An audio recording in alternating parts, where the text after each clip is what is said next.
the go live. So let's wait a little bit and then we might be go live. Yes, I think we're live. Welcome everyone. Thank you for joining us for today's webinar, the last of the year of this season 11. We will resume in January, so stay tuned for our calendar. My name is Alejandro and I'm going to be your host. Today we're presenting Exploring the Strong Field Regime of Gravity with Neutron Star by Hector O da Silva. Hector is originally from Brazil, where he obtained a bachelor's and master's in physics from the Universidade Federal do Pará. And then after moving to the US, he obtained a PhD in physics in 2017 from the University of Mississippi, working under the supervision of Professor Emanuele Berti. Between 2017 and this year, he worked as a postdoc under the supervision of Professor Nicolas Younes, first at Montana State University and then at the University of Illinois at Urbana-Champaign. Last month, Hector joined the Max Planck Institute for Gravitational Physics in Germany as a postdoctoral researcher. Hector works on various aspects of compact objects in general relativity and beyond, and his research program is mainly on tests of GR in the strong field regime, as well on topics related to neutron stars and astrophysics, which is what he is also going to talk about today. So remember that you can ask questions over email through our YouTube channel or Twitter, and then the questions will be read at the end of the webinar. Now, without further ado, we will turn the time over to Hector. Thanks for joining us. Thanks for the introduction, Alejandro. Let me start sharing the screen. Let me start the presentation mode. Okay. Cool. All right. Okay. So I prepared a little presentation about strong field gravity and neutron stars, and what I will try to convince you with the presentation is that, first of all, studying strong gravitational fields is a quite interesting topic on its own, that neutron stars are very useful tools for doing so, and the synergy between the two topics is quite interesting in the context of testing general relativity and constraining modifications to Einstein's theory of gravity. So the presentation will be broken in two parts, one in which I'll try to give an overview and try to put everybody in the more or less the same page, so everybody's a little bit informed about the basics that will be used. For the second half of the presentation, in which I'll focus a little bit more on this preprint. This is the archive number for it, which coincidentally was written in collaboration with Alejandro, who is hosting the webinar today. And before that, thanks, of course, the organizers for the webinars, for the invitation. So there are two catchwords in the title. One is strong field regime of gravity, and the other one is neutron stars. So let's start with the first one. Let me tell you what I mean by strong field gravity. So let me see. Okay.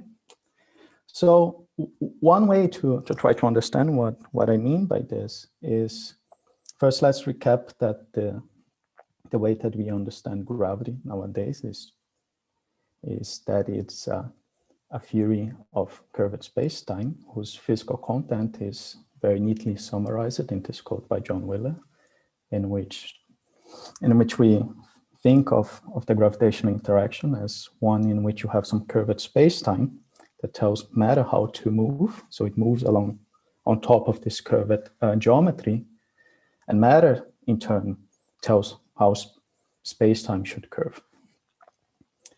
So with general relativity, we have this idea that space-time can be curved, and one way to try to quantify what I mean by strong field gravity is by plotting a diagram like this. So on the y-axis, I'm going to show space-time curvature measured in units of inverse centimeter squared, and some typical gravitational potential, where mass is the typical mass of the system and R the characteristic size.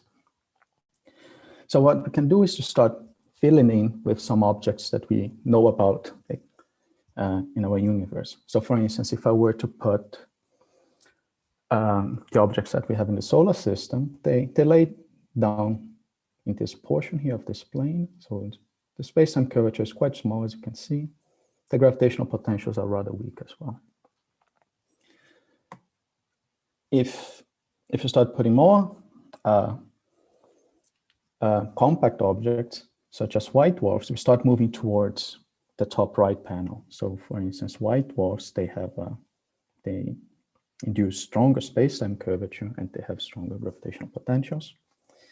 Supermassive black holes would fall in this region here of the diagram, and then stellar massive black holes up here, and then the objects that we are interested in this presentation, neutron stars, that fall right here on this top right panel. So by strong field gravity, I mean everything that stays on the top right corner of this panel. And in particular, I'll be focusing on this. I won't talk about cosmology in this presentation when I start talking about tests of gravity. But there was one presentation in this webinar series by Macarena Lagos that you can watch to learn more about this.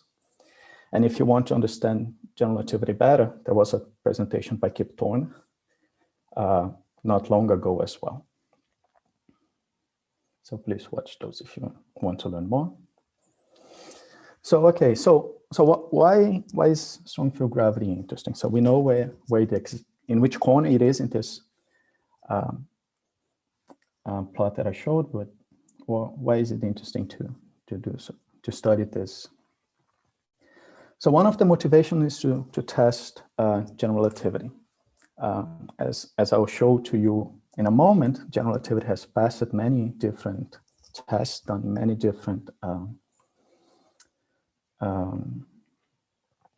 different regimes. And if we were to expect something different from the predictions of general relativity, it's kind of natural to expect that it is when gravitational fields are the strongest, therefore in the strong field regime. And it's quite interesting when you talk about experimental gravity to remind ourselves of this quote by Richard Feynman, that it does not make any difference how smart you are, who made the guess, in this case, developing general relativity, Einstein, what his name is. If it disagrees with experiment, it is wrong. The result there is to it. So we want to test gravity using strong field objects, and let me show you a few things that have been done in the past. So this test can be divided in 4 different categories, and I'll walk you through each of this. So the first one are the ones where the velocities of the objects are rather small compared with the speed of light, and the gravitational fields, the gravitational potential of the plot in the previous slides are rather small. This is the situation that we see in the solar system as I showed to you. The next regime is when you have mild velocities, so they're getting bigger with respect to the speed of light, and you have strong gravitational fields. So this is the situation that you see, for instance, in binary systems, and in this particular illustration is a neutron star and a white dwarf. And as I showed to you in the previous slide as well, those have stronger gravitational fields in comparison with the objects that we see in the solar system. Now, there is this more recent regime that we started to probe very recently with gravitational observations, which is where velocities are very high, quite comparable with the speed of light, and you have very strong sources of gravitational fields, such as black holes with dozen solar masses, and that we see in the late inspire merger of binary black hole coalescences. And associated with this, we have a 4th regime in which we study the propagations of these perturbations on space-time that we call gravitational waves, and that can be used to test general relativity as well. So tests on general relativity have shown that the theory is consistent with observations in all these 4 different scenarios so far. There was another law of physics episode by Ray Weiss a few weeks ago, just on gravitational waves. So if you want to learn more, check his presentation. Now, okay, so given this, you may ask yourself, well, Hector, so why are you interested in to continue testing general relativity, right?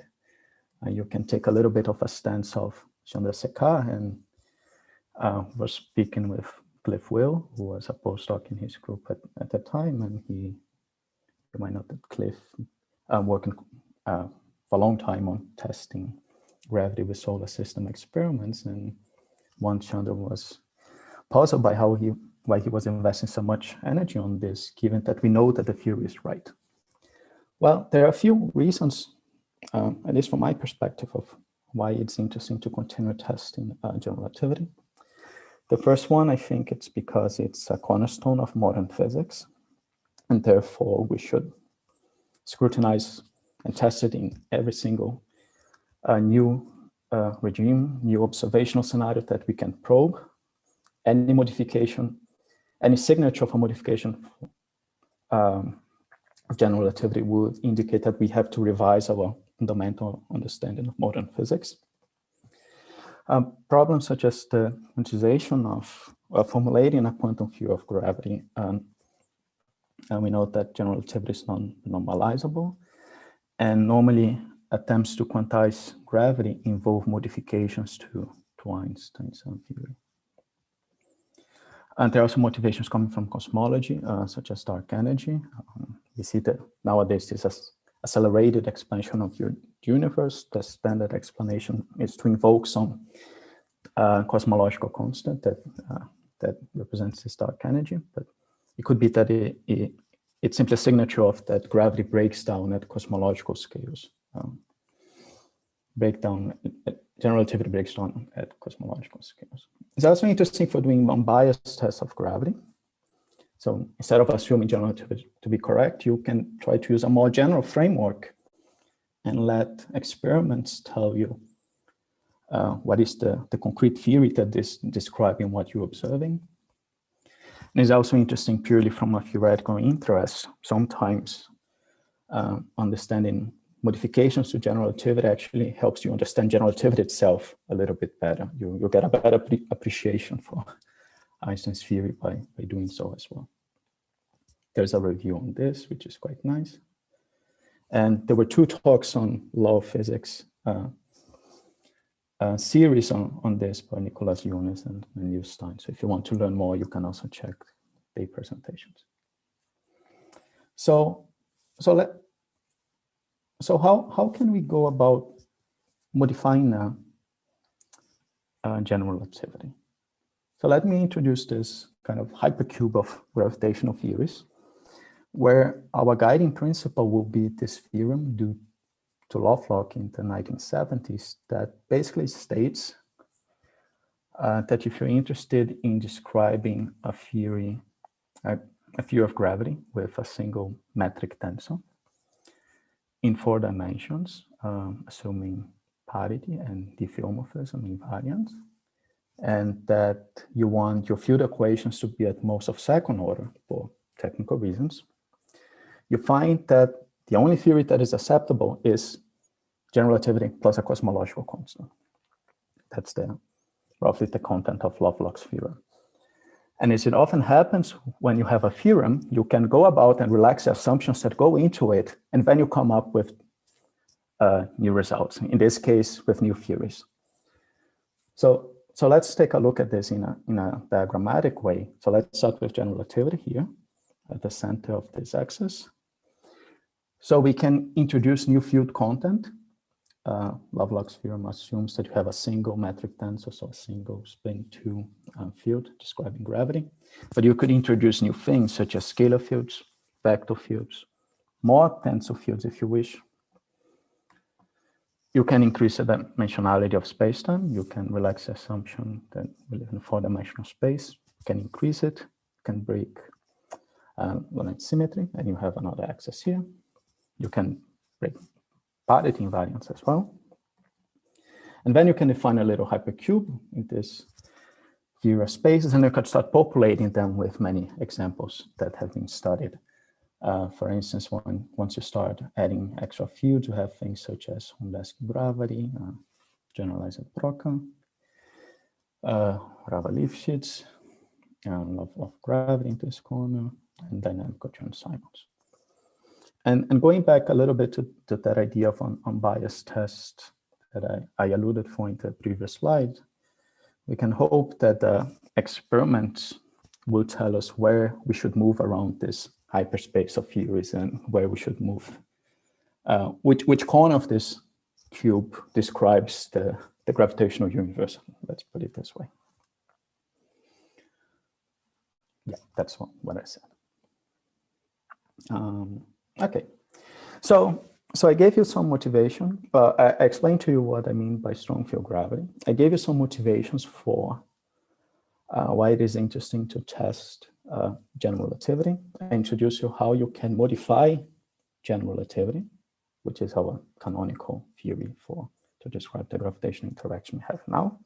But I haven't told you anything about neutron stars yet.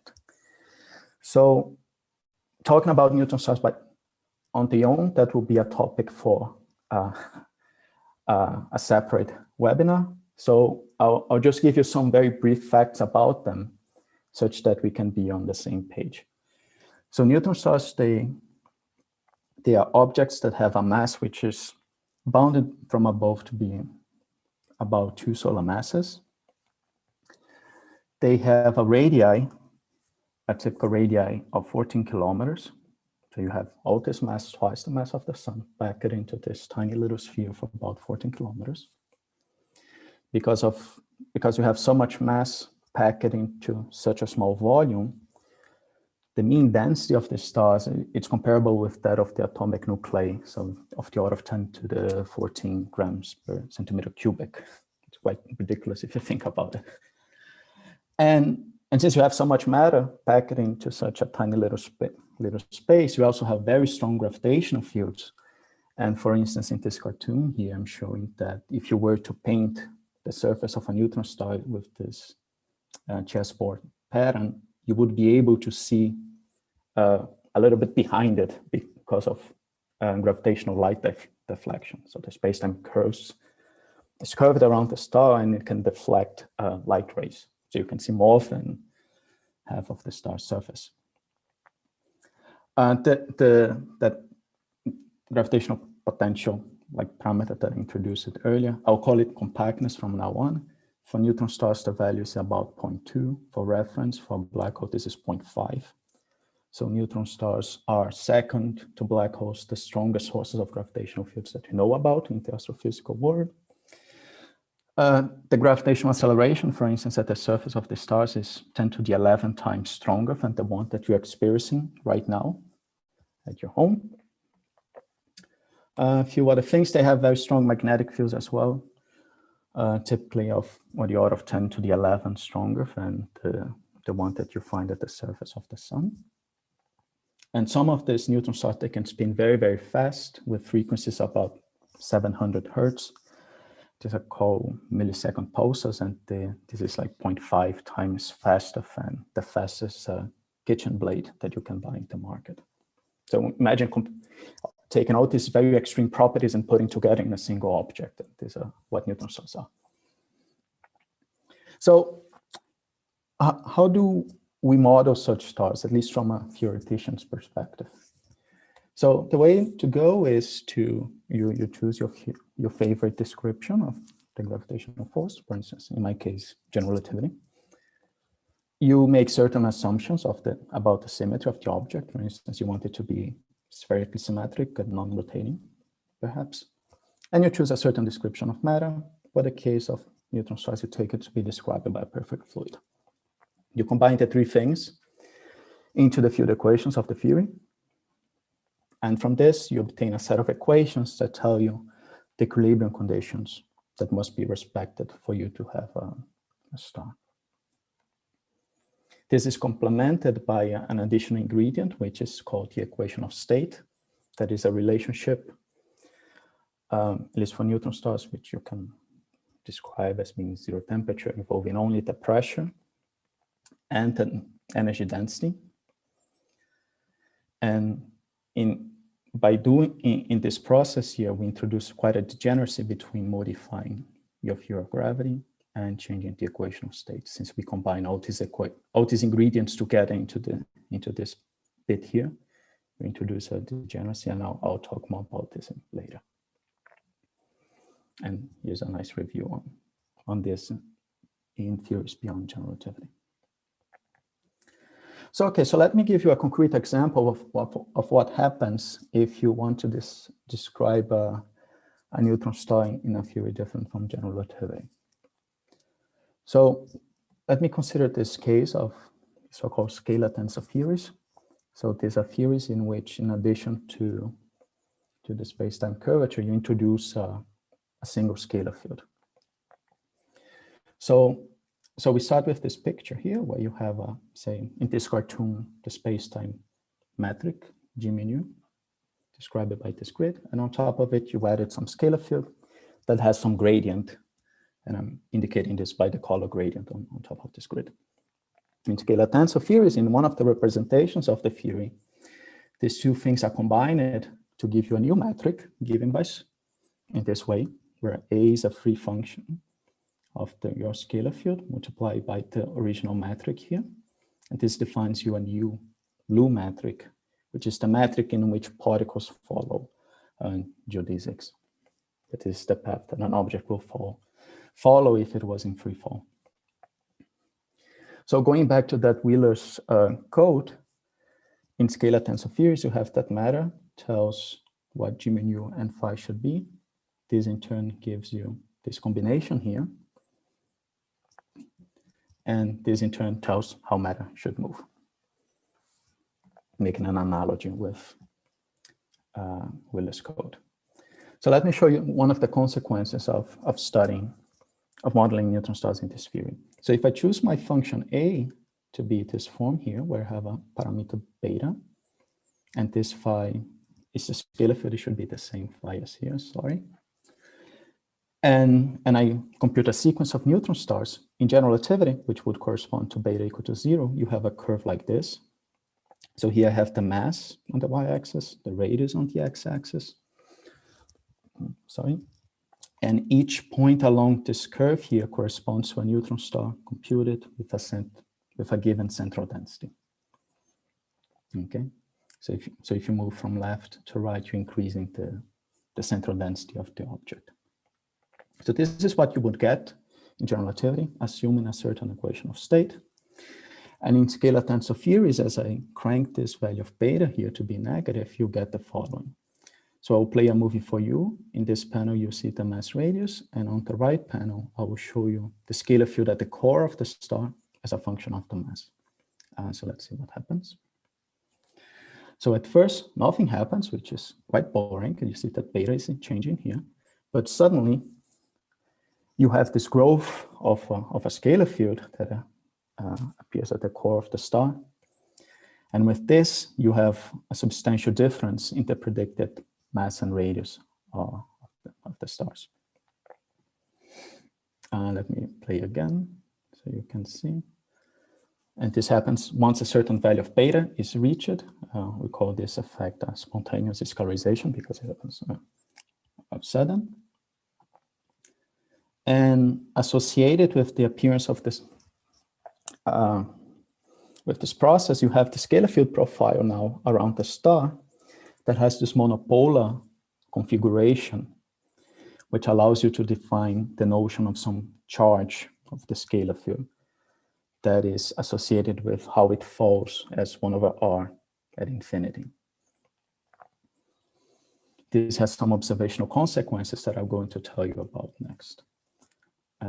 So this is called spontaneous scalarization, studied first by Damon and Esposito Farese. Some variations of this were studied by myself. A similar effect also happens for black holes, and this was studied in these papers here. But let's continue to focus on neutron stars. So let's see what are the consequences of this, right? So now we have seen that a theory different from general relativity can substantially affect the structure of neutron stars. And now we can ask ourselves, what are the observational implications of this? So let's talk about binary pulsars. So there are this particular species of neutron stars which have magnetic fields such that they can produce this cones of X-rays in this way. And therefore, if you were to point Well, if you were to look at a pulsar, as I show here, you see this blinking in the sky in the that it acts as a lighthouse, for instance. So whenever the spin of radiation points towards you, you see this little beep of light. This thing is very, very stable. And it's as stable as atomic clocks, just to give you an idea. And sometimes you find these pulsars in binaries. So this is very interesting because it means that you essentially put in an atomic clock in an environment with strong gravitational fields, because you have neutron stars involved, and in an orbit around another object. So you can do very precise timing of the orbital motion of these objects. So many things can be measured.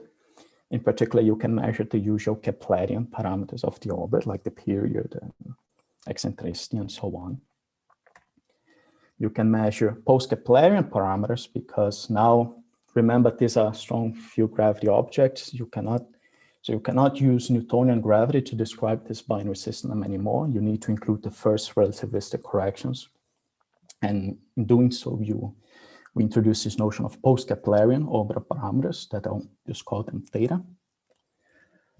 I'll tell you a little bit more about this in a moment. And with this, if you can create a timing model that explains, that predicts the rate at which these pulsars arrive at your telescope, you can infer quite a bunch of things. And these things can be measured very, very, very well, as I told you, because you have these very stable clocks in the orbit. So this is very interesting in the context of testing gravity. So let me show you an example. So within general relativity itself, what you can do is you can show that this post-Keplerian parameters, which again, remember, they describe the first post-Newtonian effects onto the orbital motion of these objects.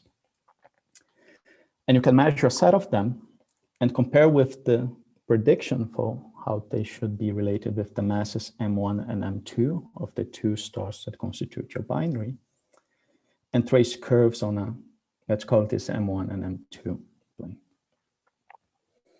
So for instance, this is a picture by one of these Taylor and Weisberg papers from the 80s. So here what they show is a set of these post-Keplerian parameters. So for instance, this gamma has to do with the Shapiro time delay. Now the space-time is curved, so light rays, they take a little bit longer to arrive at you because they have to go up and down and up this gravitational potential well. You can measure these things. You can measure the change in the orbit's period, this p dot. So the system is emitting gravitational waves, and in doing so, these waves carry energy, so the orbit shrinks, and it affects the orbital period of the system. And you can measure this p dot, the rate of change of the orbital period, quite well. And this is omega dot, which is the rate of precession of the system. And you can, so this thing should be seen as a bar with the observational arrow here as well. So this to define the bar.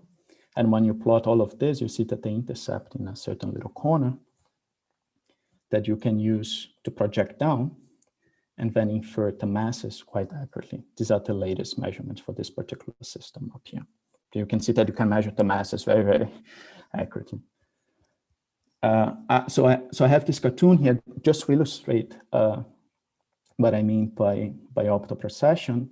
And just for reference, you probably have heard that one of the first tests of general relativity was, one of the first successes of the theory was that it could explain this excess of 43 arc seconds per century in the precession of Mercury's orbit around the sun that was that you cannot explain using Newtonian theory. In a binary system such as this binary pulsar here, instead of arc seconds per century, this rate is of degrees per year. So it's a much more relativistic system. So this has some nice numbers to have in mind. And this was used, for instance, for the first inferences about the existence of gravitational waves because you could measure this and you can, so the orbit is shrinking, you can compute the rate of shrinkage of the orbit from this energy that is being lost by the system in the form of gravitational waves, and you can compare the observations with the general relativity predictions, and you find an excellent consistency between the two. Now, the fact that this is so good, it means that you could use it to test gravity in particular. In scalar-tensor theories, you have the scalar field that I showed to you in the previous slides. And once you have this in the system, the system has a new channel to lose energy, which is in the form of scalar waves. So all the orbital parameters would change in a slightly different way. That will depend, say, on the three parameters of the theory. I'm just generally calling X. In the particular case of scalar-tensor theories that I was describing to you, if beta has this value here, you see that now these curves, they do not pass through the same region in space as you would expect if your theory is consistent with observations. And then you can use this, for instance, to rule out scalar-tensor theory with this value of beta being this value, for instance. So this is interesting and can be applied to many other theories of gravity, and this has been done. And all of this has been associated with this idea, is a consequence of the fact that having a star with monopolar distribution yields some sort of charge, which in turn activates the emission of scalar waves in the form of, using the technical terms, is a dipolar radiation. This affects considerably the orbital motion of the system. So the story so far is, just to recap, I showed to you that neutron stars are quite interesting to test gravitational theories. I gave you an example of how this is done in practice using binary pulsars.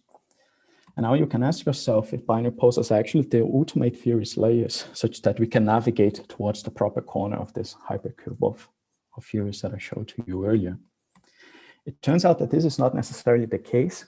There are certain theories that do not have, they predict the existence of some scalar field, but the scalar field doesn't have this monopole distribution, which suppresses this emission of scalar waves from the system. And therefore, they can pass this test using binary pulsars.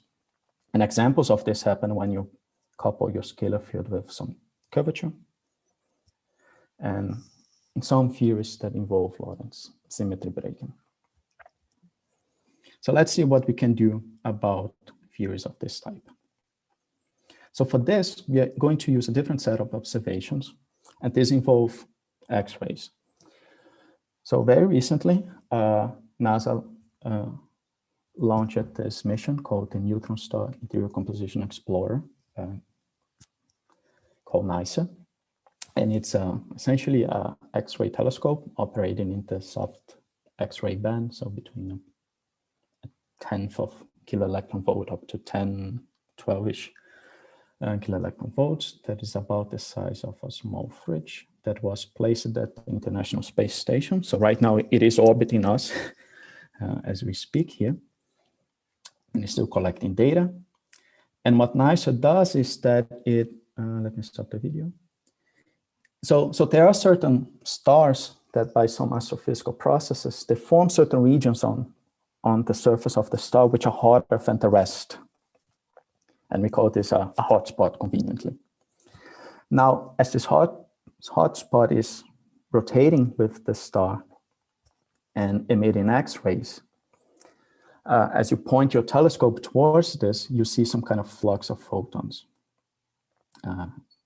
For instance, as shown in this curve. And you can use this to infer the mass and the radius of the star. Oops. Let me go back. So this is what you would see if you assume Newtonian gravity. So you're not taking space-time curvature into account. So you would have a signal that looks like this. So when the hotspot becomes visible, you have a brightness, an increase in brightness in the flux, and when the hotspot goes behind the star, you don't see it anymore. But now when you take strong gravity effects you have gravitational light bending, you have time delay. And all these things enter in the flux in such a way that allows you to infer the mass and the radius independently, using the so-called oblate-Schwarzschild model to describe this flux here, in which you take the star to be slightly oblate, and the propagation of the photon towards the observer is assumed to take place in a Schwarzschild metric, which is the metric that in general relativity describes the exterior of static and spherically symmetric objects. So just very recently, last year, the first independent measurements of mass and radius of a single object, of a single neutron star have been announced. So after collecting data from one of the pulsars, which I forgot to put its name here, but that doesn't matter for the purpose of the presentation, they were able to infer both the masses and radius individually, separately from the same system. This is quite different from what you do in the binary pulsar case, which as I showed to you before, could only tell you the mass because you're measuring these orbital parameters and they only depend on the mass, not on the radius. So this is very interesting. So the two independent analyses were made by the system that spins with this frequency here. They concluded that there were hotspots in this like circular shape and some crescent arc shape like this. This was the conclusions by an analysis done by a group in Amsterdam. Another group in Maryland and in Illinois found some statistical evidence for a third hotspot, but in overall they all agree with the outcome of this. One of the interesting implications of this for those who are more astrophysically inclined is that the magnetosphere of neutron stars is actually a little bit more complicated than what people expected. Normally you would expect to have a hotspot at the bottom here and another on top, like geometrically opposed to it, because you imagine that you have this dipolar structure, but things seems to be a little bit more complicated. For our purposes, we are more interested in the mass and radius measurements that they found. So in particular, from now on, I will focus only on what was done by the Illinois Maryland group by historical reasons, but everything that I will tell you applies as well if you were to consider the analysis by the Amsterdam group. So they found this. So this is the joint posterior distribution on mass and radius for this particular star. This is the best value for the radius and the mass. And this is interesting because it allows you now to do a particular test of gravity that I'm going to describe to you now. So the first thing that you could think of is that, well, I have this mass radius measurements, and then you say, I know that different theories of gravity will predict different mass radius curves, as I show to you in the example of scalar-tensor theories. And you can say, well, I have this mass and radius measured, so I can use this to constrain somehow this other theory. But things are not that easy because we don't know the equation of state well. And in particular, in general relativity, you have all these mass radius curves here predicted by many different equation of states. Now imagine putting on top of this a duplicate of each curve by changing the theory of gravity and assuming something else, and you have twice the mass that you see here. So this is not good. It will be interesting to have something that is equation of state independent at least. Some properties of neutron stars which are equation of state independent. And it turns out that there are such properties. So for instance, the moment of inertia of a star, of a neutron star, if you made it dimensionless in the proper way, in this case divided by m cubed, and you plot it with respect to the compactness, here I'm using C and G equal 1 in this slide, you see that all that spread that you see in the mass radius curve get compressed into a single line here, and this equation of state variability essentially vanishes, or it stays below a few % now when you consider these two parameters. This is actually even stronger when you take other parameters such as the moment of inertia divided by m cubed. This is what this I bar stands for, and the tidal deformability of the star, which is characterized by this lambda, which is called the tidal love number, and you made it dimensionless by dividing by mass to the fifth. And you also see the same effect here. So this is interesting because it means that I have M and R from this nice observation, and then it means that I can somehow infer the moment of inertia. And if somehow I knew the tidal deformability, I could use this as well and to test if this I love curve here, that is here I'm showing the prediction of general relativity, passes through what has been measured. And other theories of gravity would predict different I love curves. And then therefore you can imagine that you can use this to test if they go through this observational error box very similarly in spirit to what people do with binary pulsars when I show to you those lines intersecting one another. We don't have, this only would happen if we have the tidal deformability measured, and we do, from gravitational wave observations from the first binary neutron star merger event. And it means that we have all the tools necessary to do this.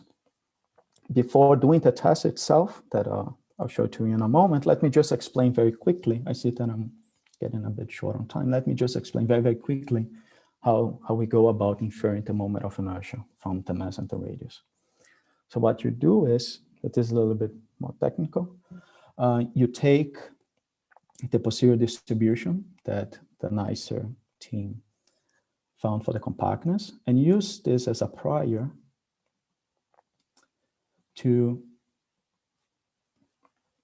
that can be combined with a likelihood, which is determined by the IC relation, describe it as such. So this is essentially given by the curve, and this Gaussian here gives you a little spread around this curve associated with the quasi-universality of the relations.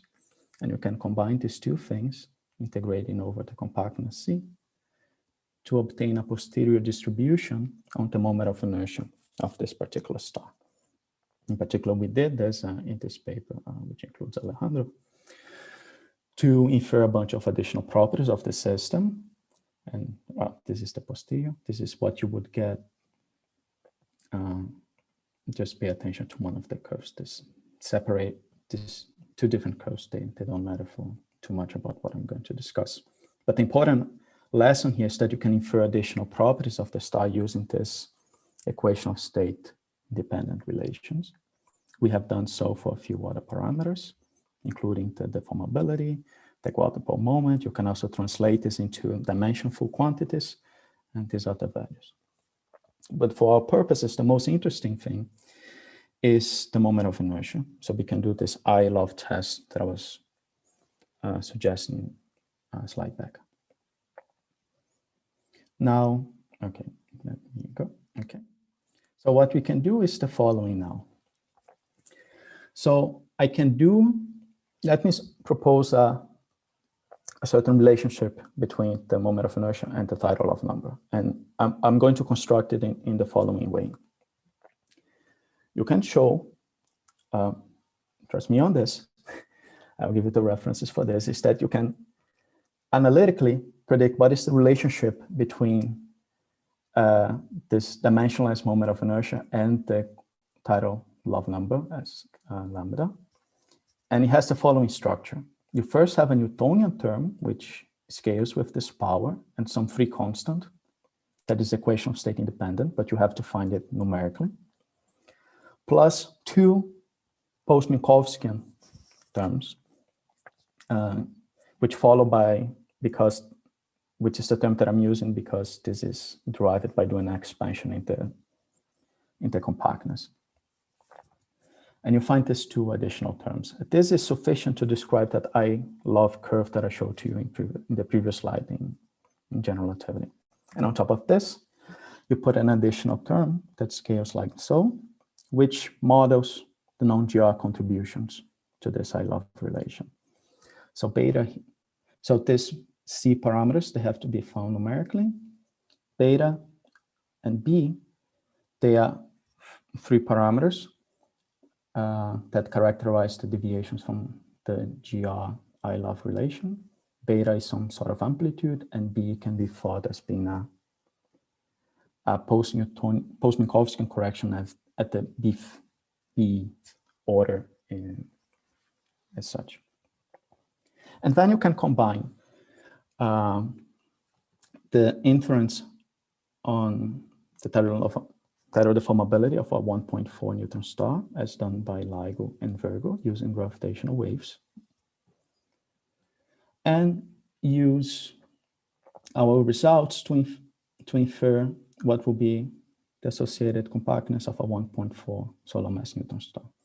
So this value here of lambda bar and I bar, they refer to a 1.4 solar mass neutron star, which is about the same of what the system observed by NICER has.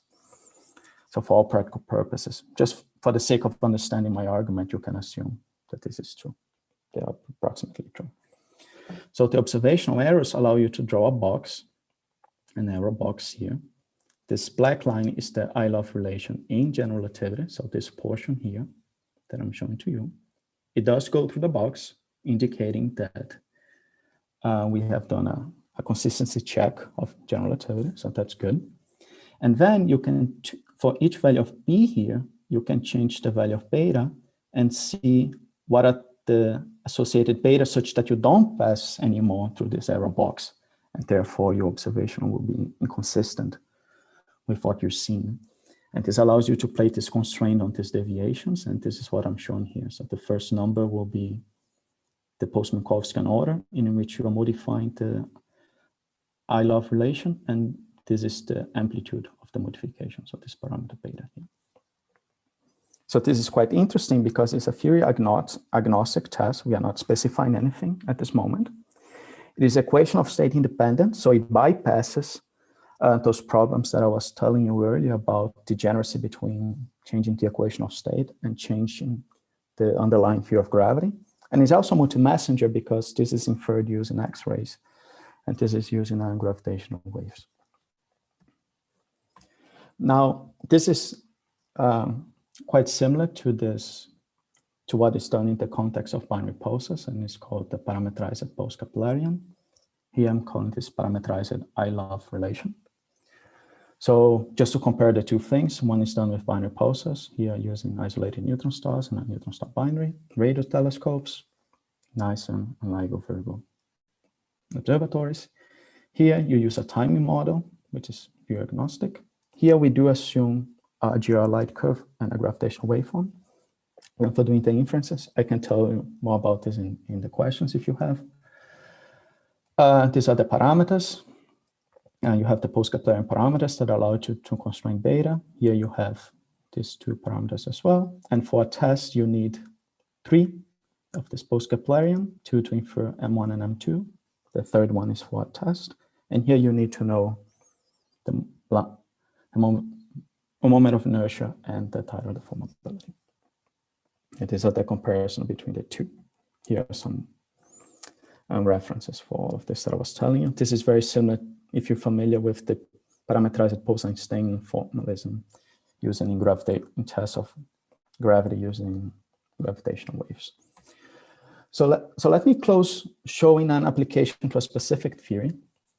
And let's go back to this theory called dynamical Chern-Simons, which is one example of these theories which bypass binary pulsar tests. And as a matter of fact, it even bypasses tests that involve 2 merging black holes. So one of the main differences on the structure of neutron stars in this theory is that scalar fields do not have this monopolar profile anymore. They have this dipolar structure, which suppresses considerably this emission of gravitational waves in binary pulsar systems, and therefore the theory passes these tests. But they still affect the structure of the star. It affects the moment of inertia in particular. So let's try to apply this within our formalism. So this is the same formula that I showed you in the previous slide. you can do numerical calculations and show that you can map this beta and B from a theory agnostic setup to a theory specific setup by making these identifications. So alpha CS is the free parameter that you introduce by in dynamical Chern-Simons gravity. So if it's 0, you have general relativity. If it's non-zero, you have this theory and you break parity invariance in the gravitational interaction. And B is the post-Minkowskian order in which it appears here in this I love test. So going back, let me just repeat this bit here. This is essentially the same thing that I was telling you in the previous slide. Here you have the I love curve, general relativity. It goes to our error box, so it's good. This is the generically what you would see in Chern-Simons gravity, but you can crank up this parameter such that it's inconsistent with this error box. And then you can translate the corresponding value of beta that gave you this curve here, which is inconsistent with this error box, and put it a constraint on this parameter alpha.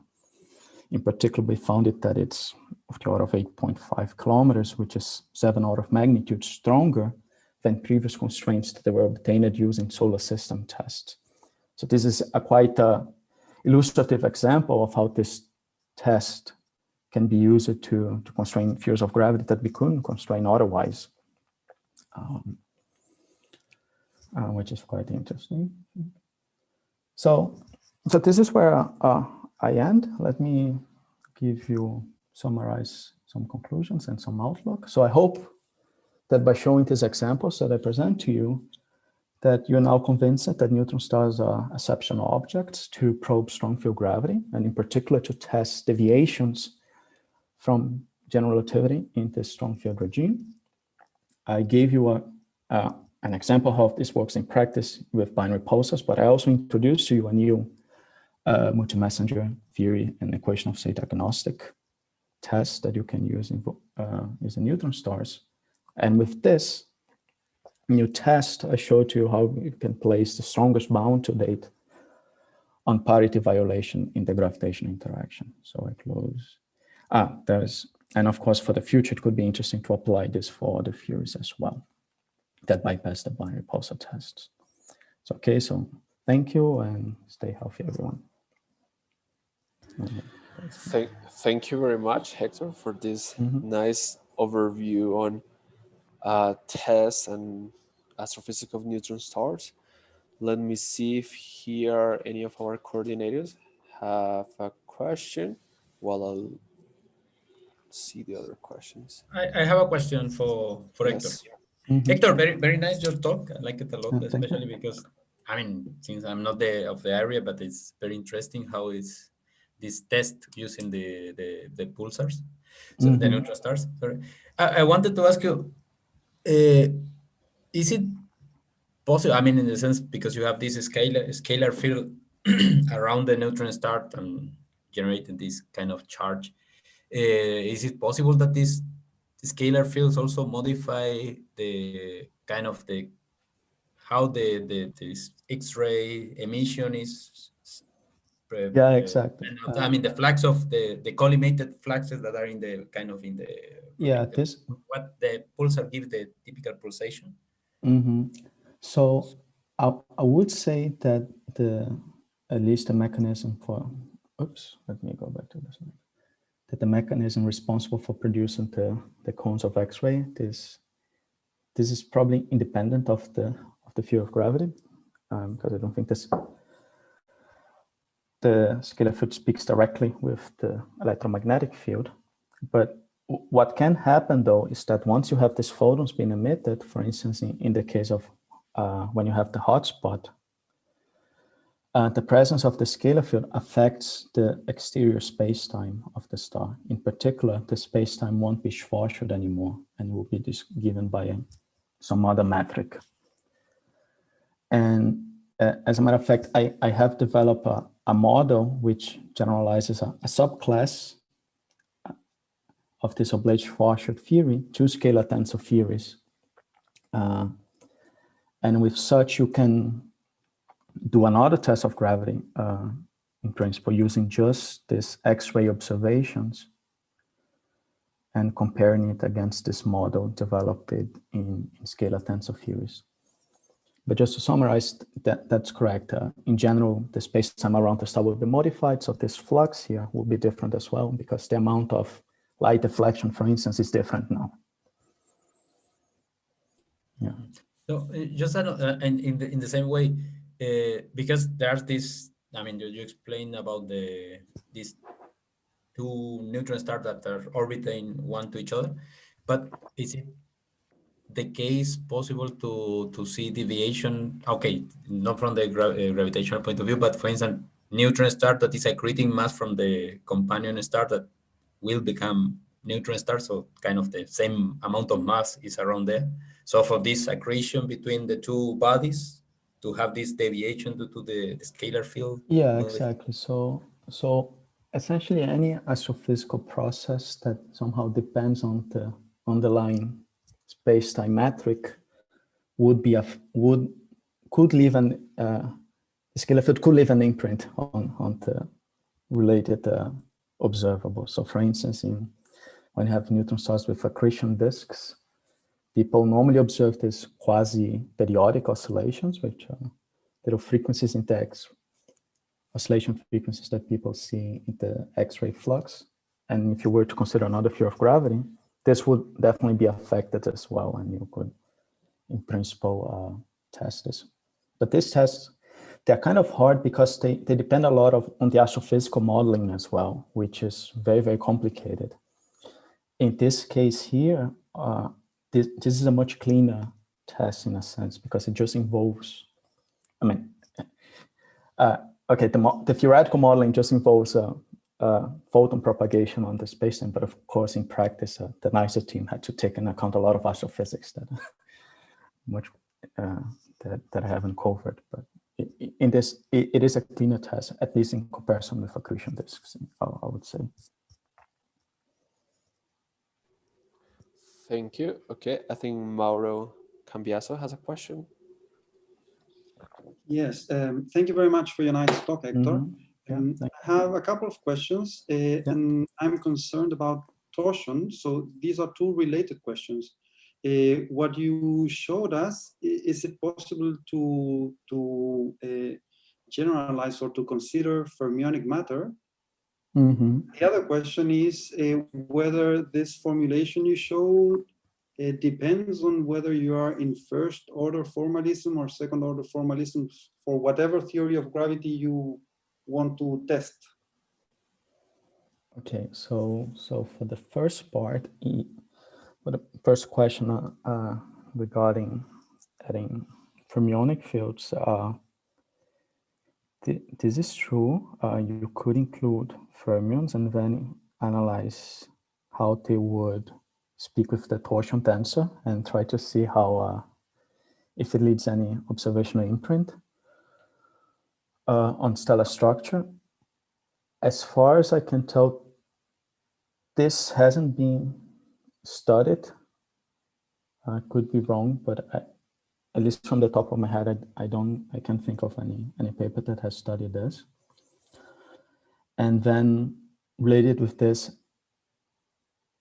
so when you said first or second order formalism, you mean the?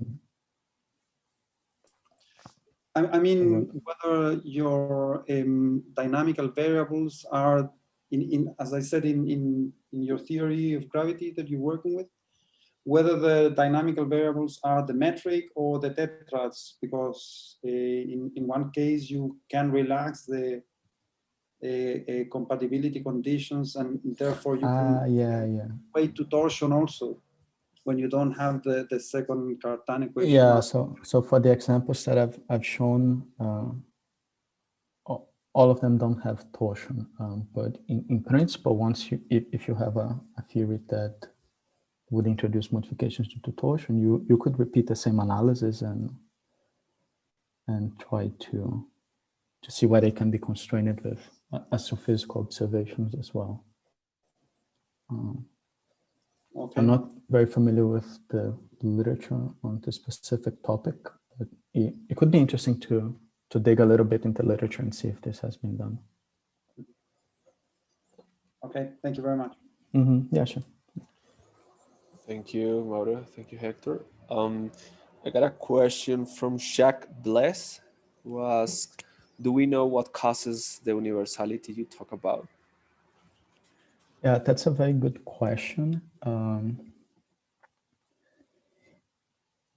And the answer is no. We don't know exactly why it happens. There are certain... Okay, so there's no formal proof of how it appears, but there is some evidence that it has to be with the appearance of some symmetry on this is called isocontour ellipticity description of how the density is distributed within the star. So roughly, as you go from stars which are less compact to more compact, you have these layers of constant density levels. They become more symmetric in a sense, and this seems to be indicative of the appearance of some symmetry that appears when you go from weak gravitational fields to strong gravitational fields. So stars which have which are like main sequence stars, they do not have these properties, while stars with strong gravitational fields, such as neutron stars, do have it. So it seems to be an emergent phenomena when you go from weak to strong gravitational fields. But this is an open question, and I would be interested in knowing the answer to it. Thank you. And I think we have a couple of minutes just for my question. Could you please comment on how scalarization could be observed again? I think you mentioned that, but my question is if we just see a mass radius curve, and then the scalarization change that curve from the GR. Even if we just observe one, we wouldn't be able to tell if we are within GR or GR. Yeah, exactly. So let me see. Can I? Well, let me just pause when the other curve appears. For instance, here. Yeah. So the idea would be that if I had precise enough measurements of mass and radius, I could pinpoint some region on this plane. And for instance, if it's up here, this would favor scalar-tensor theory relative to this. Yeah, but we might have more other equations of state that go through that point within GR. Exactly. So essentially, test of gravity using mass radius curves alone, they are not really a good way of doing things, precisely because of this equation of state and degeneracy. So my question is, how would we be able to detect or measure the scalarization if that happens?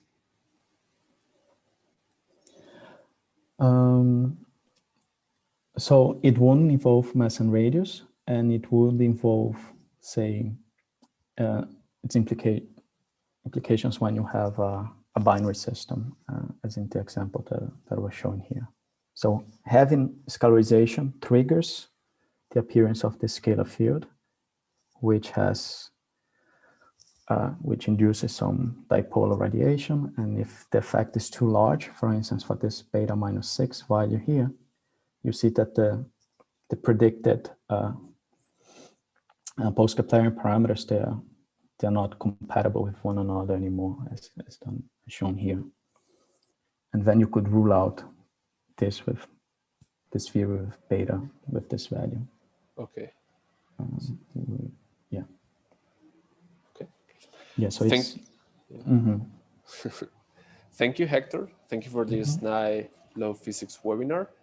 Thank you. Thanks for people might be able to email you if they have more questions, and then the data is in your first slide, or they can Google you or follow your webpage. Yeah, so Merry Christmas, Happy New Year, and we hope to see you. Happy holidays for everyone too. Yeah, we hope to see everybody next year within our current season, and then check out the calendar to stay tuned. Thank you very much, and see you next year. Bye-bye. Bye, thank you.